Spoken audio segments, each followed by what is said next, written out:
Hello, everybody. I'm Jay. I'm Joey, And and we we are are the the parents parents of of the the JMJ JMJ Kids. Kids. And welcome to It's It's Time Couple Couple Power. Our topic for today is major life changes when reaching 50 years of age. Okay, let me remove Habang tumatanda, upon reaching the age of 50, what are the changes that happen to your life? mga changes. Physical First, change. physical change. Yan, nakita mo naman, dati payat tayo. Ngayon, mas payat na. Payat pa rin. Wish. Yung dati ako You yung buntis, wish. ngayon ikaw na. Hindi, dati ikaw ang nabubuntis, ngayon pareho na tayo.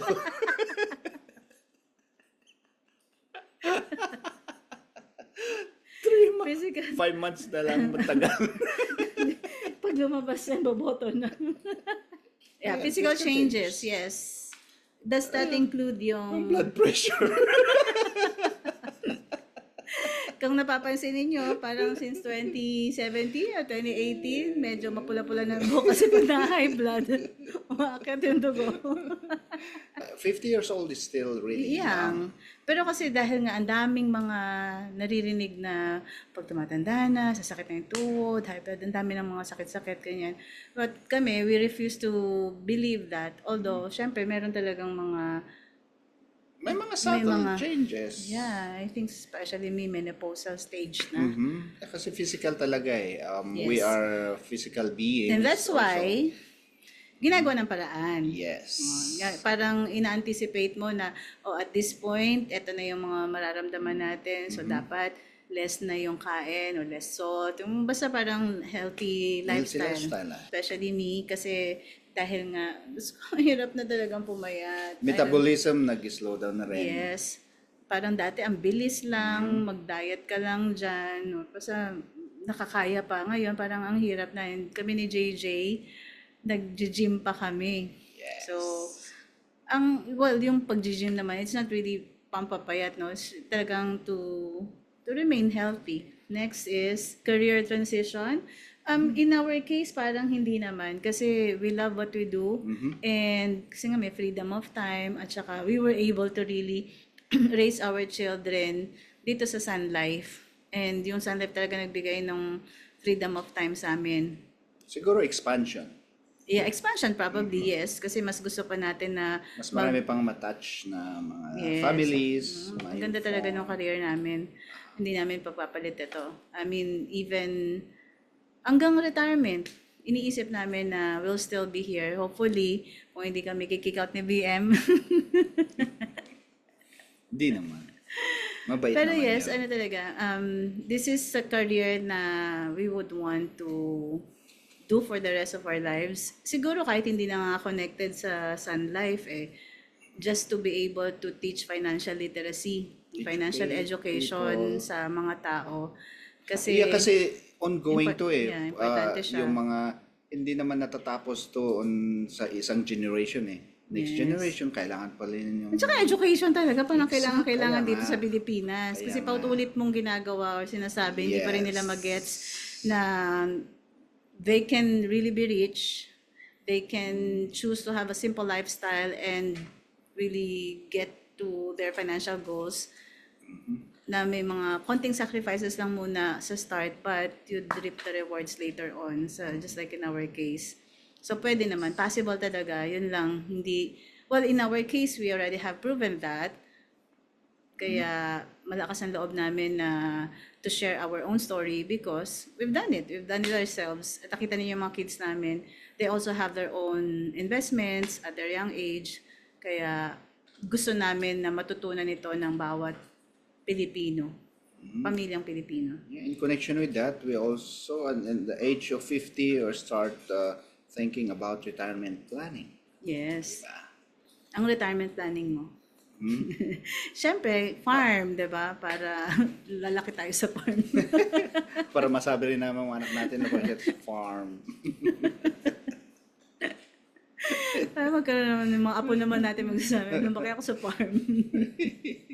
sa retirement, ang naiisip natin is, if we have farm, ikaw ba farm talaga? Ako kasi sa farm, ang niisip ko lang naman yung basta sarili mo yung mga gulay, prutas, pero not really living in the farm na farm life, tas walang internet. Hindi naman tayo, we have farm pero hindi naman tayo talaga nabubuhay doon. Parang we Basta you just maintain mo lang. Eh, kasi iba talaga when they say they want to live in the farm. Farm talaga ang meaning nila. Ako naman ayoko naman. Gusto ko mag-travel. Ay, syempre, after mo mag-travel, uwi ka sa farm. Kaya, anong gagawin mo? Travel Travel ka ka araw-araw.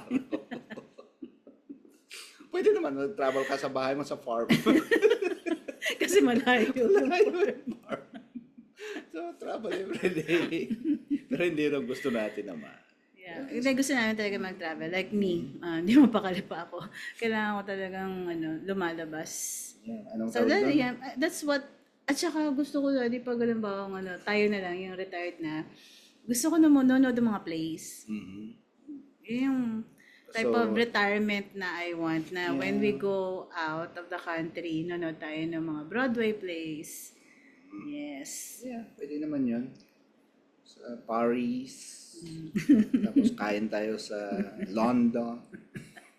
Tapos balik Pinas. Tapos mag-farm ka ulit. Tapos farm ulit. Empty nest syndrome. Empty nest. Oh my gosh. Hindi yan applicable sa atin. In our case, noon pa namin pinapalayas tong mga to. Hindi pa ma-empty-empty yung nest namin. Kapit to ko talaga. Kahit tadyakan mo pa alis, ayaw pa rin. Kapit pa rin.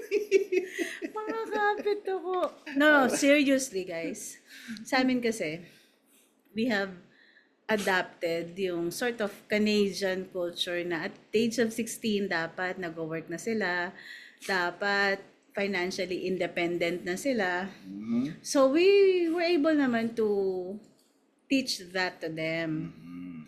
Yun lang, work from home si ate. So, dito siya nakatira. And si kuya din, work from home kasi Sun Life siya. So, dito pa rin sa amin nakatira. Which is okay kasi ang importante naman doon is yung they're financially independent na. They're earning. So, si Jake naman, he has his YouTube account na earning for him pero hindi na yata niya minomonetize. And si Jack, wanting to do animation, si Jamie, ganun din. So, ang sa amin, more like, yun talagang them living on their own, deciding on their own, wala nang pakialaman, di makikialam si mami, we will not nag them, we will not ask them to do chores, yun ang mas gusto ko. Kasi naman, we believe that we have raised them well, we have given them a good foundation, solid foundation na anywhere they go, we trust that they'd be okay. Mhm. Na parang feeling ko lang, gusto ko matry yun, na yung pagpapalaki natin sa kanila, maayos, tapos they spread their own wings na, make their own mistakes, live their own Yeah, lives. to carve their own paths. Yes. Para, kung anong gusto ng... Habang bata. Yes. Gusto ko nga mag-travel sila habang bata pa sila Kung eh. anong gusto nilang gawin sa buhay nila, Yes. at least as young as they are, gawin na nila. Habang bata pa sila. And that's why we're pushing them, earn some more para makapag-travel, makaalis dito sa amin. Actually, si JJ, hindi naman talagang pinapaalis-paalis, no? But we were thinking, if they were not with us, then iba yung decision making nila. Yeah. Kasi Right? siyempre, pag andito sa atin, Tayo iniisip pa eh, nila, ano Nandiyan kasi si mami, si daddy. mami, Parang dad. ano pa rin eh. Pinoy na Pinoy talaga eh. Na nanay at tatay pa rin magde-decide, anong kakainin, anong lutuin, mga ganyan, grocery. As in more, Tsaka yung mostly talaga tayo. schedule nila, talagang ina-align nila sa schedule natin. Yes. So, nakadepende yung schedule nila sa Pero atin. actually, hindi naman na tayo ganun. Parang talaga sila atin sila. naman, di ba? If they wanted to go to an event, sasabihan lang nila tayo. Doon na. Ang nangyayari nga ngayon, parang ano lang tayo eh, yaya at driver. Oh, driver na lang siya. Yaya at driver kami. Hatid, sundo. I think yung emptying the nest ba? Emptiness syndrome. Parang, Pero sa atin hindi pa Hindi masyadong effective. yeah. pero at- Pinoy kasi, Pinoy Yeah. talaga yata. Pero siguro kung nasa Canada tayo, baka Yeah. noon pa na-apply na yan. Yes. again guys, hindi kami yung yung mga tipong parents na we really want our kids to go. We just want them to spread their own wings. If they don't have to go, but we really want them to, ano bang, assert their own, ano ba yun, mga dreams nila eh. Parang kahit na nakatira sa isang bahay, pero independent thinking pa din yung ginagawa nila. Kasi as of now, kahit of age na tong mga to, feeling namin parang baby pa din. Baby na, well talaga lahat ng Pinoy ganyan eh. Kahit tayo rin ganun eh. Baby kasi, susunod at susunod sa nanay, tatay. Because they live with us. So tayo yung masusunod and then pag mapapagalitan natin, we nag them about their chores na nakalimutan. We nag them about their time sa games nila. We nag them about a lot of things. So, ang ayoko yung ganun. Yung maging sunod-sunuran na lang. Yes, we want them to just, live their own lives. Well, hopefully, soon. Hopefully this year, may dalawa dyan na pumunta na kung saan. And again, hindi namin sila pinapalaya but, syempre, masakit yun sa amin. Malulungkot kami pag nangyari yun. But, we trust that the parenting that we did would be sufficient to It will be their guide. It will guide them wherever they go, anumang desisyon gawin nila sa buhay. ayos naman natin yung pagpapalaki sa kanila, so we trust them. Next is social and relationship shifts.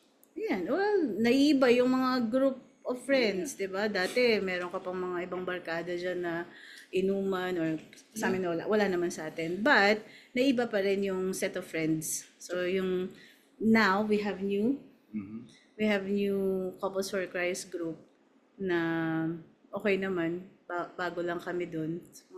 4 or 5 times pa lang nagmi-meet. And that's good kasi napasama kami sa isang matinong group na naman. We love it kasi active sila. So yun, naiiba kasi different interest na as you grow older. Yeah. Parang ikaw lang, parang gusto mo yung circle of friends mo. Alam mo yung relationship mo is rooted on something more deep or on value eh. Hindi na yung marami ka lang friends para lang gossip yung mga Mama Marites dyan. Marites. Yeah, di ba? Pero ngayon parang mas gusto mo na yung maliliit na lang na group na talagang yung kapareho mo ng mga interest mo, values mo, tsaka yung views mo, mga ganun. Personal identity and fulfillment. Reassessing life goals. So, ano ba yung goals mo? Anong natapos mo na? Saan? Anong part ka na ba? Saang percentage na yung na-reach mo? So, ganun. Achievements. Anong gusto mo ma-accomplish? Saan ka na? Ikaw gusto mo pa, di ba? Parang ngayon, at this point, you still want to become a lawyer. Yeah, parang gusto ko rin. Not for career. Yeah, hindi na. Parang yung lawyer ka pa at maging... Bakit ka mag-lawyer? Ay, para lang hindi Actually, we're lawyers pala. By the way, nalaman ko na to na when you're a graduate of Juris Doctor, you're lawyers. You're called lawyers, but you're not an attorney kasi hindi ka nakapasa sa bar. So, we're lawyers. Juris Doctor na nga ngayon yung tag natin. But we're not attorney. So, you want to become an attorney. You want to have that title of attorney. Bakit? What for? Just para malagyan ng toldok yung pinag-aralan. yung pinaghirapan. Yung pinaghirapan ng 4 years. At least man lang malagyan ng title. Yeah.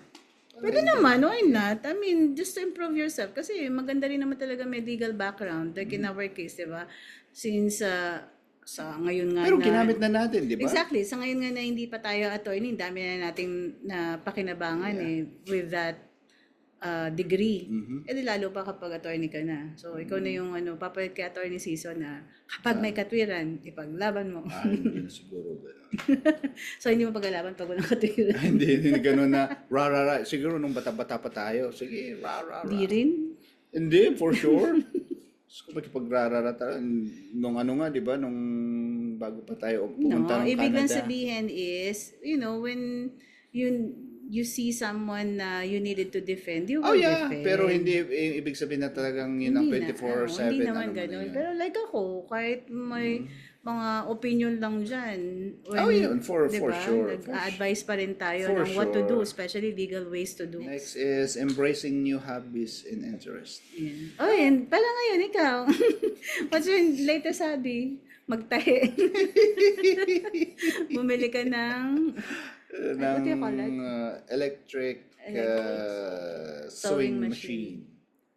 Bakit nga ba? Ba't ka bumili nun? Kasi di ba yung mga pinapatay ng mga to?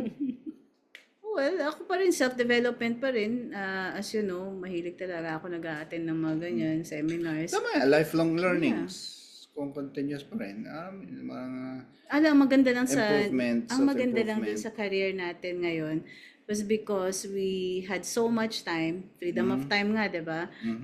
And you're able to use that wisely kasi you can say yes to yung mga seminars, opportunities to learn, to grow, nakakapunta ka kasi may time ka. Yeah. Whereas if we were talagang yung work from home setup ng isang company na wala kang freedom of time kasi you're required to work a certain number of hours tapos sa harap ka ng computer. Tayo kasi hindi ganun talaga. Freedom of time talaga tayo eh. We really choose our own time when we need to meet with our clients. Tapos parang ang requirement lang sa atin is yung mga monthly branch meeting. Yun lang. So, yun, maganda yung work natin na we were allowed to explore, improve on ourselves if you really want to use your time well. Kasi yung iba naman, since ang daming time, marami ring time mag-Netflix, marami ring time na masayang yung oras. Yeah, kasi yung mindset nila is, ay, may time pa naman eh. Di ba? Walang pressure. Tayo naman, ginamit naman natin sa tama. So, meron kasi yung yung nag-viral na yung mga work from home daw parang nakakabobo. I think it depends on the person. Nasa tao pa rin yun. Which is true naman. There is a tendency na mabobo ka kasi nga you have so much time tapos hindi mo alam i-manage yung time mo. So, syempre, nag-Netflix ka na lang dyan or nag-reels ka na lang forever. So, nabobo ka na dun. But, if you use your time well and yung mga ginagawa mo dun sa spare hours mo, is to improve yourself, hindi ka naman self-discipline din yun. Yeah. But what's next is emotional and spiritual growth. Ayan, very important yan sa atin. Yeah, kasi, especially in our family. Kasi even our kids, bata pa lang, trainin na natin yan na self-development, self-growth. And for this year, ang ginawa, actually, since 2019, ang ginagawa natin yung daily rosary sa spiritual growth natin. Yes. Of course, as you know, practitioner kami ng Law of Attraction since 2008. So, we have done that. And marami kang mga seminars na ina-attendan, studying that, and deeply rooted then in our faith. So yun na nga, since 2019, Daily Rosary. And then this year, we started yung Daily Mass. So, challenging at first, kasi umaga, 6:30 in the morning here, buti na lang, dito lang, like a 5-minute walk sa simbahan. Yan. And we were able to do that. Now it's almost September, malapit na, sabi nila 9 months yung first Fridays and first Saturdays, and we're able to do it. And saka ngayon parang it has become part of our routine system. So pag nakamiss ka ng isang misa, parang may kulang. Yeah. Actually, it's not the misa eh. The misa you can do online eh. It's the taking of the Holy Eucharist. Yun yung parang ayaw mo nang ma-miss. So, hindi na enough yung online lang. Hindi na enough yung one Sunday Mass lang. So, it's like, being with God every day in the Holy Eucharist. Naging more meaningful yung The Mass ngayon. and our Catholic faith. And since malalaki na itong mga kids, no? They're young adults. Ang sarap na nila kausap. Hindi na sila basta nakikinig lang ganyan. They have their own opinions. Minsan didiskusyon kami. Tsaka maganda. Nagtatalo-talo because of our own points of view. It helps na yung pare din magaling din eh. Ayan. So at least marami tayong point natututunan, tsaka marami tayong point of magaling si Father discussion, Cese. di ba? Yeah, magaling si Father So, Cese. magandang naging outcome ng daily mass natin. Yes. Yeah, and this is the age yung 50 to 60, yung anong sabi nila doon, yung time na yung nagbabata yung mga What's your term doon? Which one? Yung nagiging bata-bata, yung mga What do you mean? Bata-bata, parang nagiging bata isip? na hindi naman yung What? I forgot that term na. Yung halimbawa may mga suppressed kang mga gusto nung bata ka ngayon nang lumalabas. Really? This Yeah, age? his age. Halimbawa gusto mong na Parang hindi ka nakabarkada before, ngayon you want to... yes. Halimbawa, Siguro sa mga lalaki, I don't know, sa mga yeah, women. yeah, mostly sa mga lalaki. Siguro. Ganun ka ba? Ano yung nagbabata? Nakalimutan ko yung term. There's a term eh. But I Bumabalik forget now. basta babalik Ayan, ka isa sa- pang change yan. Sa... Pag nasa 50 ka na, makalimutin ka. O, di ba? Live patay talaga na demonstrate mo. Change. Tumatanda ka. Ano yun? Tingin ka lang tingin sa ceiling para ma-remember mo lang. Ano ngayon? Ano ngayon? Di mo rin ma-remember. Live demonstration. Nakapag 50s na tumatanda na. Ay! I hope you learned something. Huwag niyong kalimutan. No, Sinabi we namin. had to end already because our daughter has a meeting and maiingayan siya. Oo. So, thank you for Thank you for watching. watching. It's tune in again for the next episode of It's It's Time Time Couple Couple Power.